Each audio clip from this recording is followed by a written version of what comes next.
ಆತ್ಮೀಯರೇ, ದಿವ್ಯವಾಣಿ ಕಾರ್ಯಕ್ರಮದಲ್ಲಿ ಬಹಳ ಕಾಲದಿಂದ ನೀವು ಸುಂದರವಾದ ಚಿಂತನೆಗಳನ್ನು ಆಲಿಸುತ್ತಾ ಬಂದಿದ್ದೀರಿ. ಬೈಬಲ್ ಆಧಾರಿತ ಈ ಕಾರ್ಯಕ್ರಮವು ಬಹಳ ಜನಪ್ರಿಯವಾಗಿ ಜನರಿಗೆ ಬಹಳ ಬೈಬಲ್ ಗ್ರಂಥದ ಚಿಂತನೆಯನ್ನು ನೀಡುವ ಕಾರ್ಯಕ್ರಮವಾಗಿ ಮೂಡಿಬಂದಿದೆ. ಒಂದು ಹೊಸ ಪ್ರಯತ್ನವಾಗಿ ನಾವು ಒಂದು ಹೊಸ ವಿಭಾಗವನ್ನು, ಒಂದು ಹೊಸ ಚಿಂತನೆಯನ್ನು ಸೇರಿಸ ಬಯಸುತ್ತೇವೆ. ದಿವ್ಯವಾಣಿ ಸಾಮಾಜಿಕ ಕಳಕಳಿ. ಈ ಶಿರೋನಾಮೆಯ ಕೆಳಗೆ ನಾವು ಸಾಮಾಜಿಕ, ಮಾನವ ಹಕ್ಕುಗಳು, ಪರಿಸರ, ಇನ್ನಿತರ ಸಾಮಾಜಿಕ ಮತ್ತು ಜನ ಉಪಯುಕ್ತಿ ಕಾರ್ಯಕ್ರಮಗಳ ಬಗ್ಗೆ ಚಿಂತನೆಯನ್ನು ನಡೆಸುತ್ತಾ ಇದ್ದೇವೆ. ಈ ಕಾರ್ಯಕ್ರಮವನ್ನು ತಾವು ವೀಕ್ಷಿಸಿ ಈ ನಾವು ಚಿಂತನೆ ನಡೆಸೋ ಎಲ್ಲ ವಿಷಯಗಳ ಬಗ್ಗೆ ನೀವು ಕೂಡ ಚಿಂತನೆಯನ್ನು ನಡೆಸಿ, ಈ ಚಿಂತನೆಯನ್ನು ನಿಮ್ಮ ಕುಟುಂಬದಲ್ಲೂ ನಿಮ್ಮ ಪರಿಸರದಲ್ಲೂ ಇತರರೊಡನೆ ಹರಡಿ ನಮ್ಮ ಈ ಲೋಕವನ್ನು ಒಂದು ಸುಂದರ ಸ್ಥಳವನ್ನಾಗಿ ಮಾಡಲು ನಿಮಗೆ ನಾನು ಆಹ್ವಾನವನ್ನು ನೀಡುತ್ತಿದ್ದೇನೆ. ದಿವ್ಯವಾಣಿ ದಿವ್ಯವಾಣಿ ದಿವ್ಯವಾಣಿ ದಿವ್ಯವಾಣಿ. ಈ ಲೋಕ ದೇವರು ನಮಗೆ ನೀಡಿದ ಅತ್ಯಮೂಲ್ಯ ಕೊಡುಗೆ. ಈ ಲೋಕವನ್ನು ಸೃಷ್ಟಿಸಿ ಈ ಲೋಕದಲ್ಲಿ ಮನುಷ್ಯನನ್ನು ಜೀವಿಸಲು ಅನುವು ಮಾಡಿಕೊಟ್ಟಿದ್ದಾರೆ ನಮ್ಮ ದೇವರು. ಈ ಲೋಕದಲ್ಲಿ ಜೀವಿಸಲು ಮನುಷ್ಯನಿಗೆ ಸಕಲ ಸೌಕರ್ಯಗಳನ್ನು ಅವರು ಒದಗಿಸಿಕೊಟ್ಟಿದ್ದಾರೆ. ಈ ನಮ್ಮ ಪ್ರಕೃತಿ, ಈ ನಮ್ಮ ಪರಿಸರ ನಮಗೇನು ಕೊಟ್ಟಿಲ್ಲ, ಎಲ್ಲವನ್ನೂ ಕೊಟ್ಟಿದೆ. ಈ ಭೂಮಿಯಲ್ಲಿ ನಾವು ಜೀವಿಸುತ್ತಾ ಇದ್ದೇವೆ. ಈ ಭೂಮಿಯ ಸಕಲ ಫಲಗಳನ್ನು ಅನುಭವಿಸುತ್ತಾ ಇದ್ದೇವೆ. ಒಂದು ರೀತಿಯಲ್ಲಿ ಈ ಭೂಮಿಯಲ್ಲಿ ಜೀವಿಸುವಾಗ ನಮ್ಮ ಜೀವನ ಬಹಳ ಸುಖಮಯವಾಗಿದೆ. ನಾವೆಷ್ಟೇ ಹೇಳಬಹುದು ನಮಗೆ ಅನೇಕ ಕಷ್ಟಗಳಿವೆ ಎಂದು, ಆದರೆ ಈ ಪ್ರಕೃತಿಯ ಮಡಿಲಲ್ಲಿ, ಈ ಪರಿಸರದಲ್ಲಿ, ಈ ಭೂಮಿಯಲ್ಲಿ ನಮಗೆ ಅನೇಕ ಸೌಕರ್ಯಗಳನ್ನು ನೀಡಿ ದೇವರು ಸಲಹಿದ್ದಾರೆ. ಈ ಭೂಮಿಯನ್ನು ನಾವು ನಮ್ಮ ಮನೆ ಎಂದು ತಿಳಿದುಕೊಳ್ಳೋಣ. ಖಂಡಿತವಾಗಿಯೂ ಅದು ನಮ್ಮ ಮನೆ, ನಮ್ಮ ನಿವಾಸ. 50, 60, 70 ಅಥವಾ 100 ವರ್ಷಗಳಿಗೋ ದೇವರು ನಮಗೆ ಇದನ್ನು ವಾಸಸ್ಥಾನವಾಗಿ ನೀಡಿದ್ದಾರೆ. ಹುಟ್ಟಿನಿಂದ ಸಾವಿನವರೆಗೆ ಈ ನಿವಾಸದಲ್ಲಿ ನಾವು ಜೀವಿಸುತ್ತೇವೆ. ಇದರ ಎಲ್ಲ ಸೌಕರ್ಯಗಳನ್ನು ನಾವು ಅನುಭವಿಸುತ್ತೇವೆ, ಇದನ್ನು ಉಪಯೋಗಿಸುತ್ತೇವೆ. ಆದರೆ ಬಹಳ ದೊಡ್ಡದಾದ ಪ್ರಶ್ನೆ, ನಾವು ಈ ಲೋಕವನ್ನು, ಈ ನಿವಾಸವನ್ನು ಬಿಟ್ಟು ತೆರಳುವಾಗ ಈ ನಮ್ಮ ಮನೆಯನ್ನು ಯಾವ ರೀತಿ ಇಟ್ಟಿದ್ದೇವೆ ಎಂಬ ಬಗ್ಗೆ ಸ್ವಲ್ಪ ಚಿಂತನೆಯನ್ನು ಮಾಡುವುದು ಬಹಳ ಸೂಕ್ತವಾಗಿದೆ. ನಮಗೆ ಈ ಲೋಕವನ್ನು ನೀಡುವಾಗ, ಈ ಭೂಮಿಯನ್ನು ನೀಡುವಾಗ, ಪ್ರಕೃತಿಯನ್ನು ನೀಡುವಾಗ ಇದನ್ನು ಸಂಪದ್ಭರಿತವಾಗಿ ನೀಡಿದ್ದರು ದೇವರು. ಅದೇ ರೀತಿ ಈ ನಿವಾಸವನ್ನು, ಭೂಮಿಯನ್ನು ನಮ್ಮ ಮುಂದಿನ ಜನಾಂಗಕ್ಕೆ ಹಸ್ತಾಂತರಿಸುವುದು ನಮ್ಮೆಲ್ಲರ ಕರ್ತವ್ಯವಾಗಿದೆ. ಆದರೆ ಈ ಮಹತ್ತರವಾದ ಜವಾಬ್ದಾರಿಯನ್ನು ನಾವು ಮಾಡುತ್ತಾ ಇದ್ದೇವೆಯೋ? ಇದೇ ಬಹಳ ದೊಡ್ಡದಾದ ಪ್ರಶ್ನೆ. ಪ್ರಕೃತಿ, ಪರಿಸರ, ಈ ಭೂಮಿ ಎಂಬ ಈ ನಿವಾಸಕ್ಕೆ ಇವತ್ತು ಏನಾಗ್ತಾ ಇದೆ? ಒಂದು ರೀತಿಯಲ್ಲಿ ಈ ಪ್ರಕೃತಿಯನ್ನು ನಮ್ಮ ತಾಯಿ ಎಂದು ತಿಳಿದುಕೊಂಡರೆ ನಾವು ಈ ಪ್ರಕೃತಿಯ ಆರೋಗ್ಯವನ್ನು, ತಾಯಿಯ ಆರೋಗ್ಯವನ್ನು ಹಾಳುಗೆಡುತ್ತಾ ಇದ್ದೇವೆ. ಅನೇಕ ರೀತಿಯಲ್ಲಿ ಒಬ್ಬ ತಾಯಿ ತನ್ನ ಮಕ್ಕಳಿಗೆ ತನ್ನ ಹಾಲನ್ನು ಉಡಿಸಿ ಬಹಳ ಸುಂದರವಾಗಿ ಆರೈಕೆ ಮಾಡ್ತಾಳೆ. ಅದೇ ರೀತಿ ಪ್ರಕೃತಿ, ಈ ಭೂಮಿ ನಮ್ಮನ್ನು ಸಲಹಿದೆ. ಅದಕ್ಕೆ ಪ್ರತಿಯಾಗಿ ನಾವು ಈ ತಾಯಿಯ ಜೀವವನ್ನು ತೆಗೆಯುತ್ತಾ ಇದ್ದೇವೆ. ಈ ತಾಯಿಯ ಜೀವವನ್ನು ಹಾಳುಗೆಡುತ್ತಾ ಇದ್ದೇವೆ. ಸಾವಧಾನವಾಗಿ ಸಾವಕಾಶವಾಗಿ ಈ ಪ್ರಕೃತಿ ತಾಯಿಯ ಕೊಲೆಯನ್ನು ನಾವು ಮಾಡ್ತಾ ಇದ್ದೇವೆ. ಇದು ಎಂದಿಗೂ ಸಲ್ಲದು. ಯಾವ ರೀತಿ ನಾವು ಮಾಡ್ತಾ ಇದ್ದೇವೆ ಈ ಕೊಲೆಯನ್ನು, ಅಥವಾ ಯಾವ ರೀತಿ ಈ ಪ್ರಕೃತಿಯನ್ನು ನಾವು ಹಾಳುಗೆಡುತ್ತಾ ಇದ್ದೇವೆ? ಒಂದೆರಡು ವಿಚಾರಗಳಲ್ಲಿ ಇದರ ಬಗ್ಗೆ ಚಿಂತನೆಯನ್ನು ನಡೆಸೋಣ. ನಮ್ಮ ಈ ಪರಿಸರದಲ್ಲಿ ಆಗೋ ಪ್ರದೂಷಣೆ, ಎಷ್ಟೊಂದು ರೀತಿಯಲ್ಲಿ ಪ್ರದೂಷಣೆ ಆಗ್ತಾ ಇದೆ. ಗಾಳಿಯ ಪ್ರದೂಷಣೆ, ನೀರಿನ ಪ್ರದೂಷಣೆ, ನೆಲದ ಪ್ರದೂಷಣೆ, ಎಲ್ಲ ಪ್ರಾಕೃತಿಕ ಸಂಪನ್ಮೂಲಗಳ ಪ್ರದೂಷಣೆ ಆಗ್ತಾ ಇದೆ. ಶುದ್ಧವಾದ ಗಾಳಿ ಈ ದಿನ ನಮಗೆ ಸಿಗ್ತಾ ಇಲ್ಲ, ವಿಷಯುಕ್ತವಾದ ಗಾಳಿ. ನಮ್ಮದೇ ದೇಶದ ಕೆಲವು ನಗರಗಳನ್ನು ನೋಡಿದರೆ, ದೆಹಲಿಯಂಥ ನಗರಗಳನ್ನು ನೋಡಿದರೆ ಮನುಷ್ಯನಿಗೆ ಸ್ವಾಭಾವಿಕವಾಗಿ ಉಸಿರಾಡಲು ಆಗ್ತಾ ಇಲ್ಲ. ಕಾರಣ ಗಾಳಿಯಲ್ಲಿ ವಿಷ ತುಂಬಿಕೊಂಡಿದೆ. ಆ ಉಸಿರಾಟವನ್ನು ನಡೆಸಿದರೆ, ಆ ಗಾಳಿಯನ್ನು ತೆಗೆದುಕೊಂಡರೆ ಖಂಡಿತವಾಗಿಯೂ ಮನುಷ್ಯ ರೋಗಗ್ರಸ್ತನಾಗುತ್ತಾನೆ. ಪರಿಸ್ಥಿತಿ ಇಲ್ಲಿವರೆಗೆ ಬಂದಿದೆಯೋ, ನಾವು ಈ ಸ್ವಾಭಾವಿಕ ಗಾಳಿಗೆ ಬದಲಾಗಿ ಒಂದು ಆಕ್ಸಿಜನ್ ಸಿಲಿಂಡರನ್ನು ನಮ್ಮ ಬೆನ್ನ ಮೇಲೆ ಹೊತ್ತುಕೊಂಡು ಹೋಗೋ ಒಂದು ಪರಿಸ್ಥಿತಿ ನಮ್ಮ ಈ ಪರಿಸರಕ್ಕೆ ಬಂದಿದೆ. ನೀರು ಪ್ರದೂಷಣೆಗೊಂಡಿದೆ. ನಮ್ಮ ನೀರಿನ ಮೂಲಗಳು ಕೆಟ್ಟು ಹೋಗಿವೆ. ಶುದ್ಧವಾದ ನೀರು ಸಿಗ್ತಾ ಇಲ್ಲ.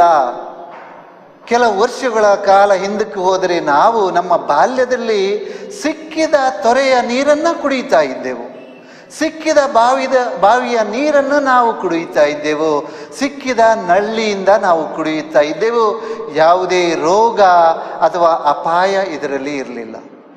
ಆದರೆ ಈ ದಿನ ಈ ಎಲ್ಲ ಜಲಮೂಲಗಳು, ನೀರಿನ ಹೊರತೆಗಳು ವಿಷಯುಕ್ತವಾಗಿವೆ. ಇವು ಈ ನೀರನ್ನು ಕುಡಿಯಲು ಸಾಧ್ಯವಿಲ್ಲ, ಯೋಗ್ಯವಾಗಿಲ್ಲ. ಬದಲಾಗಿ ಈ ದಿನ ಪ್ರತಿಯೊಬ್ಬರೂ ಕೂಡ ನಾವು ನೀರನ್ನು, ಶುದ್ಧೀಕರಿಸಿದ ನೀರನ್ನು ಒಂದು ಬಾಟ್ಲಿಯಲ್ಲಿ ನಮ್ಮೊಡನೆ ಒಯ್ಯೋ ಒಂದು ಪರಿಸ್ಥಿತಿ ಬಂದಿದೆ. ಪುಟ್ಟ ಮಕ್ಕಳು ಕೂಡ ಶಾಲೆಗೆ ಹೋಗುವಾಗ ತಮ್ಮ ಬುತ್ತಿಯೊಡನೆ ನೀರಿನ ಬಾಟ್ಲಿಯನ್ನು ಕೂಡ ತೆಗೆದುಕೊಂಡು ಹೋಗುವುದು ಒಂದು ಸಾಮಾನ್ಯವಾದ ದೃಶ್ಯ. ನಮ್ಮ ಈ ನೆಲ ಪ್ರದೂಷಣೆಗೊಳ್ಳುತ್ತಾ ಇದೆ. ಎಷ್ಟೊಂದು ಕಸ, ಎಷ್ಟೊಂದು ತ್ಯಾಜ್ಯ, ಸಿಕ್ಕಲ್ಲಿ ತ್ಯಾಜ್ಯ ವಸ್ತುಗಳನ್ನು ಬಿಸಾಡುವುದು, ರಸ್ತೆ ಬದಿಯಲ್ಲಿ ಅಥವಾ ಕೆರೆಗಳಲ್ಲಿ ಅಥವಾ ಹೊಂಡಗಳಲ್ಲಿ ಅಥವಾ ಜನ ನಿಬಿಡ ಸ್ಥಳಗಳಲ್ಲಿ ಎಲ್ಲೆಂದರಲ್ಲಿ ತ್ಯಾಜ್ಯ ವಸ್ತುಗಳನ್ನು ಬಿಸಾಡುವುದು, ಕಸವನ್ನು ಬಿಸಾಡುವುದು, ಕೊಳಕುತನದಿಂದ ನಮ್ಮ ಪ್ರದೇಶ ತುಂಬಿ ಹೋಗಿದೆ. ಹಾಗೂ ನಮ್ಮ ಈ ನೆಲ ಪ್ರದೂಷಣೆಗೊಂಡಿದೆ. ಆತ್ಮೀಯರೇ, ಈ ನೆಲ, ಜಲ, ಗಾಳಿಯನ್ನು ಈ ರೀತಿ ಕೊಳಕುಗೊಳಿಸಲು ನಮಗೆ ಯಾವುದೇ ಹಕ್ಕಿಲ್ಲ. ಕಾರಣ ಇವು ಬಹು ಅಮೂಲ್ಯವಾದ ವರಗಳಾಗಿವೆ. ಈ ವರಗಳನ್ನು ನಾವು ಕೊಳಕುಪಡಿಸಿದರೆ, ಇವು ವಿಷಯುಕ್ತಗೊಂಡರೆ ಖಂಡಿತವಾಗಿಯೂ ಮಾನವ ಜೀವನ ನಡೆಸಲು ಅಸಾಧ್ಯ. ಈ ಭೂಮಿಯ ಮೇಲೆ ನಾವು ವಿಷಪೂರಿತ ಗಾಳಿಯಿಂದ, ವಿಷಪೂರಿತ ನೀರಿನಿಂದ, ವಿಷಪೂರಿತ ಪರಿಸರದಿಂದ ನಾಶಗೊಳ್ಳುವೆವು. ಇದು ಮನುಷ್ಯನ ಅಸ್ತಿತ್ವದ ಪ್ರಶ್ನೆಯಾಗಿದೆ. ಈ ಪರಿಸರ, ಗಾಳಿ, ನೀರು, ನೆಲ ನಮ್ಮೆಲ್ಲರ ಸ್ವತ್ತಾಗಿದೆ. ಆತ್ಮೀಯರೇ, ಯಾರದೇ ವೈಯಕ್ತಿಕ ಖಾಸಗಿ ಆಸ್ತಿಯಲ್ಲ, ಪ್ರತಿಯೊಬ್ಬರ ಸ್ವತ್ತಾಗಿ ದೇವರು ನೀಡಿದ್ದಾರೆ. ನನಗೆಷ್ಟು ಹಕ್ಕಿದೆಯೋ ಶುದ್ಧ ನೀರಿನ ಮೇಲೆ, ಶುದ್ಧ ಗಾಳಿಯ ಮೇಲೆ, ಶುದ್ಧ ಪರಿಸರದ ಮೇಲೆ ಈ ಲೋಕದ ಪ್ರತಿಯೊಬ್ಬರಿಗೂ ಕೂಡ ಅದೇ ಹಕ್ಕಿದೆ. ಅದೇ ಹಕ್ಕನ್ನು ದೇವರು ನೀಡಿದ್ದಾರೆ. ಈ ಕಾರಣದಿಂದ ಪ್ರತಿಯೊಬ್ಬರಿಗೂ ಶುದ್ಧ ಗಾಳಿ, ಶುದ್ಧ ನೀರು, ಶುದ್ಧ ನೆಲ, ಶುದ್ಧ ಪರಿಸರ ಸಿಗಬೇಕು. ಇದು ನಮ್ಮ ಪ್ರಯತ್ನವಾಗಬೇಕು. ಎಲ್ಲ ಧರ್ಮ ಗ್ರಂಥಗಳು ಈ ಲೋಕದ ಸೃಷ್ಟಿಯ ಬಗ್ಗೆ ಹೇಳುತ್ತವೆ. ಬೈಬಲ್ ಗ್ರಂಥದಲ್ಲಿ ಈ ಲೋಕ ಯಾವ ರೀತಿ ಸೃಷ್ಟಿಯಾಯಿತು ಎಂಬುದನ್ನು ಬಹಳ ಸುಂದರವಾಗಿ ವರ್ಣಿಸಲಾಗಿದೆ. ದೇವರು 6 ದಿನಗಳ ಕಾಲ ಈ ಲೋಕದ ಪ್ರತಿಯೊಂದು ವಸ್ತುವನ್ನು ಸೃಷ್ಟಿಸಿದರು. ಗುಡ್ಡ ಬೆಟ್ಟಗಳನ್ನು, ಪಕ್ಷಿ ಪ್ರಾಣಿಗಳನ್ನು, ಮೀನು ಜಲಚರಗಳನ್ನು, ಮರಗಿಡಗಳನ್ನು, ಸಾಗರ ಸಮುದ್ರಗಳನ್ನು ಸೃಷ್ಟಿಸಿದರು. ಇವುಗಳನ್ನೆಲ್ಲ ಸೃಷ್ಟಿಸಿ ಈಗ ಈ ಭೂಮಿಯು ವಾಸಕ್ಕೆ ಸಿದ್ಧವಾಗಿದೆ ಎನ್ನುವಾಗ ದೇವರು ಅಂತಿಮವಾಗಿ ಮನುಷ್ಯನನ್ನು ಸೃಷ್ಟಿಸಿದರು. ಇದನ್ನು ಹೇಳುತ್ತದೆ ಬೈಬಲ್ ಗ್ರಂಥ.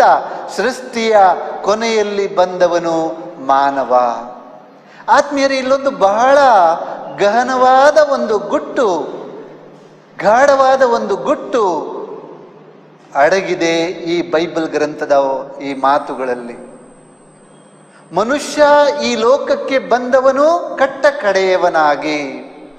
ಅವನಿಗಿಂತ ಮೊದಲು ಬಂದವರು ಈ ಮರಗಿಡಗಳು, ಸಮುದ್ರ ಸಾಗರಗಳು, ಪರ್ವತ ಗುಡ್ಡಗಳು, ಪ್ರಾಣಿ ಪಕ್ಷಿಗಳು ಎಲ್ಲವೂ ಅವನಿಗಿಂತ ಮೊದಲು ಬಂದಿದ್ದು. ಆದರೆ ವಿಪರ್ಯಾಸ, ಈ ದಿನ ಮನುಷ್ಯ ತನಗಿಂತ ಮುಂಚೆ ಹುಟ್ಟಿದ ಎಲ್ಲರ ಮೇಲೆ ದಬ್ಬಾಳಿಕೆಯನ್ನು ನಡೆಸುವಂತ ಸ್ವಾರ್ಥಿಯಾಗಿದ್ದಾನೆ. ಮನುಷ್ಯನನ್ನು ಸೃಷ್ಟಿಸಿ ದೇವರು ನೀಡಿದ ಆಜ್ಞೆ ಇದು. ಈ ವಸ್ತುಗಳು, ಪ್ರಾಣಿ ಪಕ್ಷಿಗಳು, ಮರಗಿಡಗಳು, ಈ ಪ್ರಕೃತಿ ನಿನಗಿಂತ ಮೊದಲು ನಾನು ಹುಟ್ಟಿಸಿದ್ದಾಗಿದೆ. ಅವುಗಳ ಆರೈಕೆ ನಿನ್ನ ಕರ್ತವ್ಯ, ನಿನ್ನ ಜವಾಬ್ದಾರಿ. ಒಂದು ರೀತಿಯಲ್ಲಿ ಆತ್ಮೀಯರೇ, ಇವೆಲ್ಲವೂ ನಮ್ಮ ಸೋದರ ಸೋದರಿಯರು, ನಮ್ಮ ಅಣ್ಣ ತಮ್ಮಂದಿರು, ನಮಗಿಂತ ಮುಂಚೆ ಹುಟ್ಟಿದವರು. ಅವರ ಮೇಲೆ ನಮಗೆಲ್ಲರಿಗೂ ಬಹಳ ದೊಡ್ಡದಾದ ಜವಾಬ್ದಾರಿ ಇದೆ. ಅವರನ್ನು ನಾಶಪಡಿಸಲು, ಅವರನ್ನು ಕೊನೆಗೊಳಿಸಲು, ಅವರನ್ನು ಧ್ವಂಸ ಮಾಡಲು ನಮಗೆ ಯಾವುದೇ ಹಕ್ಕಿಲ್ಲ. ಬದಲಾಗಿ ಅವರ ಆರೈಕೆ ಮಾಡೋ ಜವಾಬ್ದಾರಿ ನಮ್ಮದು. ಆ ಆರೈಕೆಯನ್ನು ಮಾಡದಿದ್ದರೆ ನಮಗೆ ಒಂದು ದಿನ ಆ ಸೃಷ್ಟಿಕರ್ತ ಪ್ರಶ್ನಿಸುವರು. ನಿನ್ನ ಸಹೋದರ ಸಹೋದರಿ, ಅಂದರೆ ನಿನಗಿಂತ ಮುಂಚಿತವಾಗಿ ಸೃಷ್ಟಿಸಿದ ಈ ಪ್ರಕೃತಿಯನ್ನು ನೀನು ಆರೈಕೆ ಮಾಡಿಲ್ಲ, ಧ್ವಂಸಗೊಳಿಸಿದ್ದೀಯಾ, ನೀನು ನಾಶ ಮಾಡಿದ್ದೀಯಾ. ಖಂಡಿತವಾಗಿಯೂ ಇಂಥ ಪ್ರಶ್ನೆಗೆ ಉತ್ತರವನ್ನು ನಾವು ನೀಡಬೇಕಾಗುತ್ತದೆ ಮತ್ತು ಇದರ ಪರಿಣಾಮವನ್ನು ನಾವು ಅನುಭವಿಸಬೇಕಾಗುತ್ತದೆ. ಆತ್ಮೀಯರೇ, ನಮ್ಮ ಧರ್ಮ ಗ್ರಂಥಗಳ ಕಡೆಯಿಂದಲೂ, ಧಾರ್ಮಿಕ ರೀತಿಯಿಂದಲೂ, ಆಧ್ಯಾತ್ಮಿಕ ರೀತಿಯಿಂದಲೂ ಈ ಪ್ರಕೃತಿಯನ್ನು ಸಂರಕ್ಷಿಸುವುದು, ಆರೈಕೆ ಮಾಡುವುದು ನಮ್ಮೆಲ್ಲರ ಆದ್ಯ ಕರ್ತವ್ಯವಾಗಿದೆ ಎಂದು ನಾನು ಹೇಳಬಯಸುತ್ತೇನೆ. ಆದರೆ ಈ ನನ್ನ ಸಹೋದರ ಸಹೋದರಿಯರು, ನನ್ನ ಒಡ ಹುಟ್ಟಿದವರು, ಇವರ ಮೇಲೆ ನಾನು ಯಾಕೆ ದಬ್ಬಾಳಿಕೆಯನ್ನು ನಡೆಸುತ್ತೇನೆ? ನಿಮಗೊಂದು ದೃಷ್ಟಾಂತ ಹೇಳಬಯಸುವುದಾದರೆ, ಬಹಳ ಪ್ರಖ್ಯಾತ ಪರಿಸರ ಸಂತ ಫ್ರಾನ್ಸಿಸ್ ಅಸಿಸಿಯವರು ಯಾವಾಗಲೂ ಈ ಮರ ಗಿಡಗಳನ್ನು, ಪ್ರಾಣಿ ಪಕ್ಷಿಗಳನ್ನು, ನೀರು ಸಮುದ್ರವನ್ನು ಸಹೋದರ ಸಹೋದರಿ, ಮಾತೆ ಇಂಥ ಹೆಸರುಗಳಿಂದ ಕರೆಯುತ್ತಿದ್ದರು. ಅಂದರೆ ನಿಜವಾಗಿಯೂ ಅವರು ನಮ್ಮ ಸಹೋದರರು ಸಹೋದರಿಯರು, ಒಡ ಹುಟ್ಟಿದವರು, ನಮ್ಮ ಸಂಬಂಧಿಕರು. ಅವರ ಆರೈಕೆ ನಮ್ಮ ಕರ್ತವ್ಯ. ಇಷ್ಟು ತಿಳಿದಿದ್ದು ಕೂಡ ನಾವು ಯಾಕೆ ಈ ಪ್ರಕೃತಿಯನ್ನು ಹಾಳುಗೆಡುತ್ತಾ ಇದ್ದೇವೆ? ನಾವು ಯಾಕೆ ಈ ಪ್ರಕೃತಿಯನ್ನು ಧ್ವಂಸಗೊಳಿಸುತ್ತಾ ಇದ್ದೇವೆ? ಯಾವ ರೀತಿ ನಾವು ಯಾಕಾಗಿ ಈ ಪ್ರಕೃತಿಯ ಆರೈಕೆಯನ್ನು ಮಾಡ್ತಾ ಇಲ್ಲ? ಆತ್ಮೀಯರೇ, ಕಾರಣಗಳನ್ನು ಹುಡುಕುವಾಗ ಪ್ರಮುಖವಾಗಿ 2-3 ಕಾರಣಗಳು ನಮ್ಮ ಮುಂದೆ ಬರುತ್ತವೆ. ಮೊದಲನೆಯದು ಮಾನವನ ಸ್ವಾರ್ಥ. ನಾನು ಉಳಿಬೇಕು, ನಾನು ಜೀವಿಸಬೇಕು, ನಾನು ಬದುಕಬೇಕು, ಇದಕ್ಕಾಗಿ ನಾನು ಎಲ್ಲರ ನಾಶವನ್ನು ಮಾಡಲು ಸಿದ್ಧನಾಗಿದ್ದೇನೆ. ನಾನು ಉಳಿಯಬೇಕಾದರೆ ಇದಕ್ಕಾಗಿ ಉಳಿದವರನ್ನು ನಾಶಪಡಿಸುತ್ತೇನೆ. ಅವರ ಗೊಡವೆ ನನಗಿಲ್ಲ, ಅವರ ಬಗ್ಗೆ ನನಗೆ ಏನೂ ಬಿದ್ದು ಹೋಗಿಲ್ಲ. ನನ್ನ ಸ್ವಾರ್ಥ, ನಾನು, ನನ್ನದು. ಇದಕ್ಕಾಗಿ ನಮ್ಮ ಪ್ರಕೃತಿ ನಾಶವಾಗ್ತಾ ಇದೆ. ಆತ್ಮೀಯರೇ, ಇದರ ಎರಡನೆಯ ಭಾಗ ಲಾಭಕೋರತನ. ಪ್ರತಿಯೊಬ್ಬರಿಗೂ ಲಾಭ ಮಾಡಬೇಕು, ಲಾಭ ಆಗಬೇಕು. ಈ ವಸ್ತುಗಳನ್ನು ನನ್ನ ಉಪಯೋಗಕ್ಕೆ ನೀಡಲಾಗಿದೆ, ಪ್ರಕೃತಿಯನ್ನು ನನ್ನ ಉಪಯೋಗಕ್ಕೆ ನೀಡಲಾಗಿದೆ, ನಾನು ಅದರಿಂದ ಲಾಭ ಮಾಡ್ತೇನೆ. ಖಂಡಿತವಾಗಿಯೂ ನನ್ನ ಉಪಯೋಗಕ್ಕಾಗಿ ಪ್ರಕೃತಿಯನ್ನು ನಾನು ಸದುಪಯೋಗಗೊಳಿಸಬಹುದು. ಆದರೆ ಲಾಭ ಎಂಬುದು ನನ್ನ ಉಪಯೋಗಕ್ಕಾಗಿ ಮಾಡುವುದಲ್ಲ. ನಾಳೆ ನಾಡಿದು ಬರುವ ವರ್ಷ ಮುಂದಿನ ಜೀವನಕ್ಕೆ ನಾನು ಶೇಖರಿಸಿಡುವುದು ಅಥವಾ ನನ್ನ ಲಾಭಕ್ಕಾಗಿ ಇದರ ಪ್ರಯೋಜನವನ್ನು ಪಡೆದುಕೊಳ್ಳುವುದು. ಲಾಭ ಎಂಬ ದೊಡ್ಡದಾದ ಈ ಕೆಟ್ಟತನವು ನಮ್ಮ ಪರಿಸರವನ್ನು ಹಾಳುಗೆಡವಲು ನಮಗೆ ಒಂದು ದುಷ್ಪ್ರೇರಣೆಯನ್ನು ನೀಡ್ತಾ ಇದೆ. ಆತ್ಮೀಯರೇ, ಮೂರನೆಯದು ಬಹಳ ಸುಂದರವಾದ ಒಂದು ಶಬ್ದ. ಆದರೂ ಇದೊಂಥರ ಕೈಯಾದ ಗುಳಿಗೆ ಒಳ್ಳೆಯ ಸಕ್ಕರೆಯಲ್ಲಿ ಅದನ್ನು ಬೆರೆಸಿದಂತೆ ಇದು ಅಭಿವೃದ್ಧಿ ಎಂಬ ಶಬ್ದ. ಅಭಿವೃದ್ಧಿಗಾಗಿ ಪರಿಸರ ನಾಶ. ಇಲ್ಲೊಂದು ಕಟ್ಟಡ ಕಟ್ಟಬೇಕು, ಅದರಿಂದ ಮರಗಳನ್ನು ಕಡಿಯೋಣ.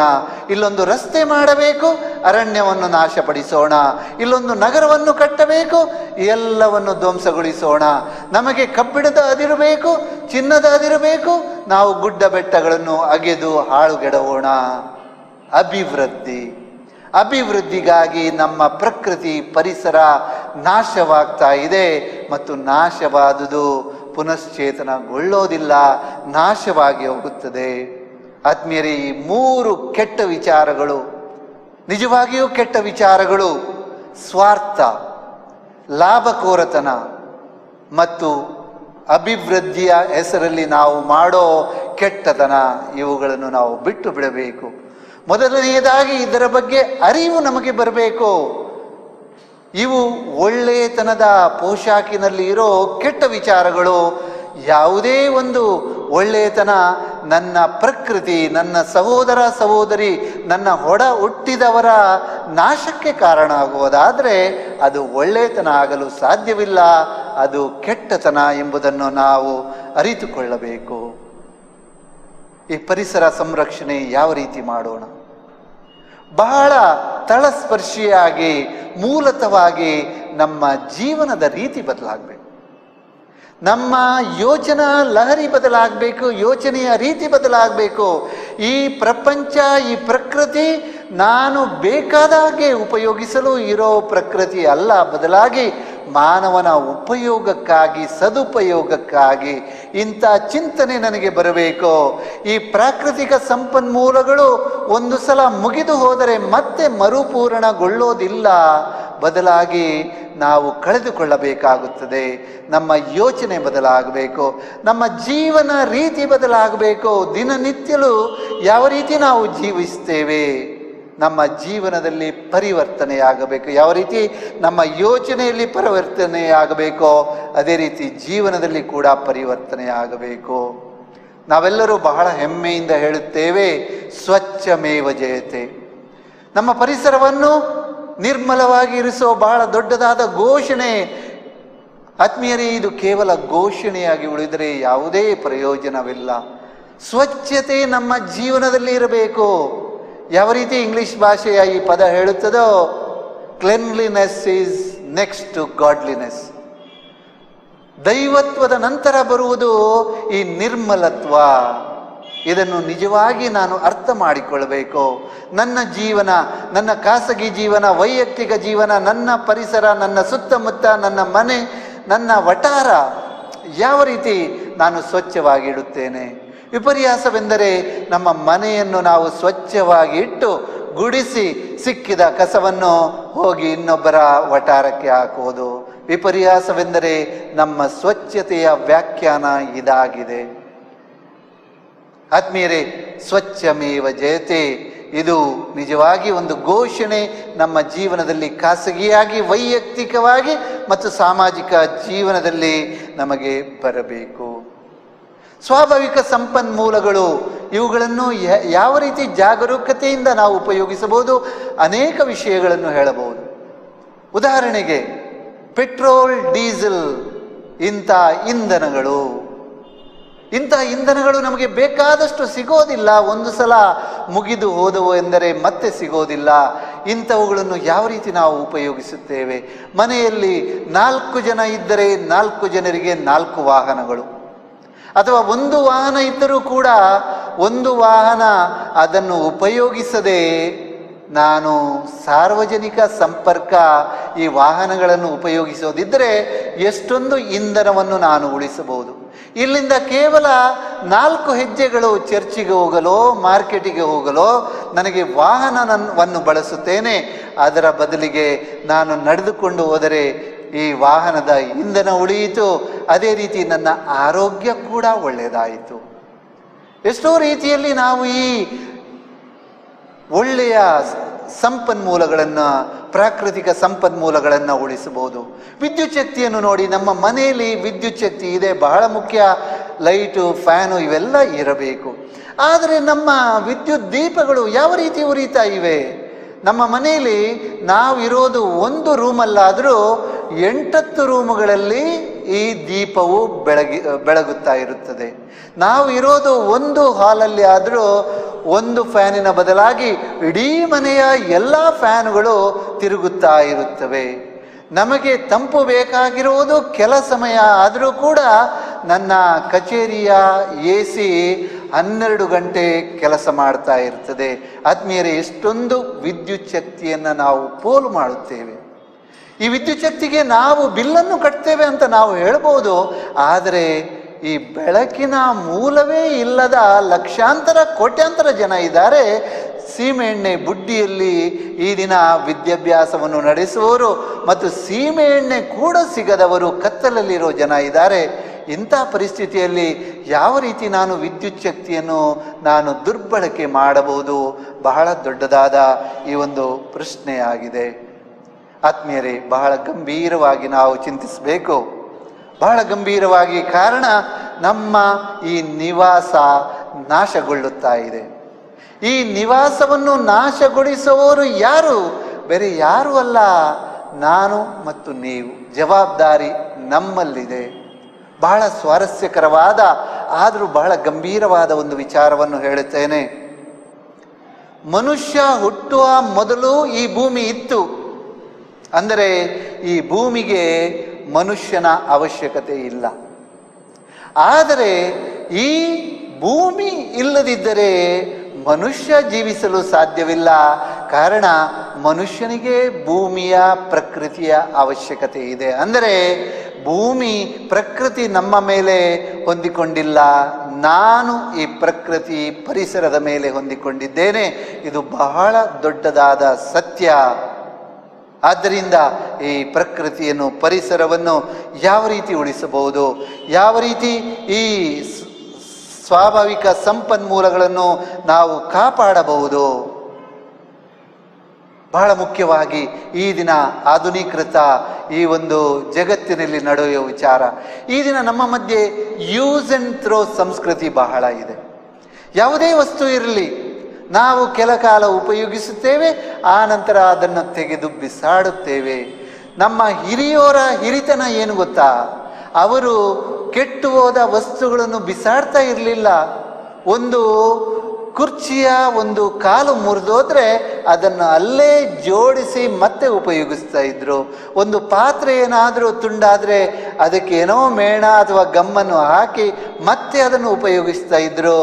ಆದರೆ ಈ ದಿನ ನಾವು ಮೊಬೈಲ್ ಫೋನುಗಳಿಂದ ಹಿಡಿದು ಎಲ್ಲ ವಸ್ತುಗಳನ್ನು ಕೆಲ ದಿನಗಳು ಉಪಯೋಗಿಸಿ ಆನಂತರ ಬಿಸಾಡಿ ಅದನ್ನು ನಾವು ನಾಶಪಡಿಸುತ್ತೇವೆ. ಈ ಮೂಲಕ ನಾವು ಪರಿಸರವನ್ನು ವಿಷಯುಕ್ತಗೊಳಿಸುತ್ತೇವೆ ಮತ್ತು ನಾಶ ಮಾಡುತ್ತೇವೆ. ಇದರ ಅರಿವು ನಮಗೆ ಬರಬೇಕು. ಇದರ ಸಾಕ್ಷರತೆ ನಮ್ಮಲ್ಲಿ ಹರಡಬೇಕು. ಈ ಪರಿಸರ ದೇವರು ನಮಗೆ ನೀಡಿದ ಒಂದು ಬಹಳ ಅಮೂಲ್ಯವಾದ ವರವಾಗಿದೆ. ಇದನ್ನು ರಕ್ಷಿಸಿ, ಕಾಪಾಡಿ, ಆರೈಕೆ ಮಾಡುವುದು ನಮ್ಮ ಕರ್ತವ್ಯ. ಇಲ್ಲದಿದ್ದರೆ ಬೈಬಲ್ ಗ್ರಂಥದಲ್ಲಿ ದೇವರು ಕಾಯಿನನಿಗೆ ಕೇಳಿದ ಪ್ರಶ್ನೆ ನಮಗೂ ಕೂಡ ಒಂದು ದಿನ ಕೇಳಬಹುದು. ಕಾಯಿನನೇ, ಎಲ್ಲಿ ನಿನ್ನ ಸಹೋದರ? ನಿನ್ನ ಸಹೋದರ ಎಲ್ಲಿದ್ದಾನೆ? ನಾವು ಹೇಳಲಾಗದು, ನಾನು ಸಹೋದರನ ಕಾವಲುಗಾರನಲ್ಲ, ನಾನು ನನ್ನ ಸಹೋದರಿಯ ಕಾವಲುಗಾರನಲ್ಲ ಎಂದು ಹೇಳಲು ಸಾಧ್ಯವಿಲ್ಲ. ಬದಲಾಗಿ ದೇವರು ಕೊಟ್ಟ ಜವಾಬ್ದಾರಿಯನ್ನು ಸೂಕ್ತವಾಗಿ ಪಾಲಿಸಿ ದೇವರ ಈ ವರಗಳನ್ನು ನಮ್ಮ ಒಡ ಹುಟ್ಟಿದವರಾದ ಈ ಮರ ಗಿಡ ಪಕ್ಷಿ ಪ್ರಕೃತಿಯನ್ನು ನಾವು ಸಂರಕ್ಷಿಸಿ ಕಾಪಾಡಬೇಕು. ಇದಕ್ಕಾಗಿ ನಾವೊಂದು ಸಂಕಲ್ಪವನ್ನು ನಡೆಸೋಣ, ಪಣ ತೊಡೋಣ. ನನ್ನ ಕೈಲಾದ ಮಟ್ಟಿಗೆ ನನ್ನ ಕುಟುಂಬದ ಮಟ್ಟದಲ್ಲಿ, ನನ್ನ ಸಮಾಜದ ಅಥವಾ ನನ್ನ ಪರಿಸರ, ನನ್ನ ವಠಾರದ ಮಟ್ಟದಲ್ಲಿ ಯಾವ ರೀತಿ ಪ್ರಕೃತಿ ಸಂರಕ್ಷಣೆಯನ್ನು ಮಾಡಬಹುದೋ ಅದೆಲ್ಲವನ್ನು ಮಾಡ್ತೇವೆ ಎಂದು ಪಣ ತೊಡೋಣ. ಖಂಡಿತವಾಗಿಯೂ ಇದು ಸೂಕ್ತ ಕಾಲವಾಗಿದೆ. ಕಾಲ ಮೀರಿ ಹೋದರೆ ಪಶ್ಚಾತ್ತಾಪಪಟ್ಟು ಪ್ರಯೋಜನವಿಲ್ಲ. ಆತ್ಮೀಯರೇ, ಈ ಪರಿಸರ ಸಂರಕ್ಷಣೆಗೆ ನಾವು ಪಣ ತೊಡೋಣ ಮತ್ತು ನಮ್ಮ ಕೈಲಾದ ದೇಣಿಗೆಯನ್ನು ನಾವು ಮಾಡೋಣ.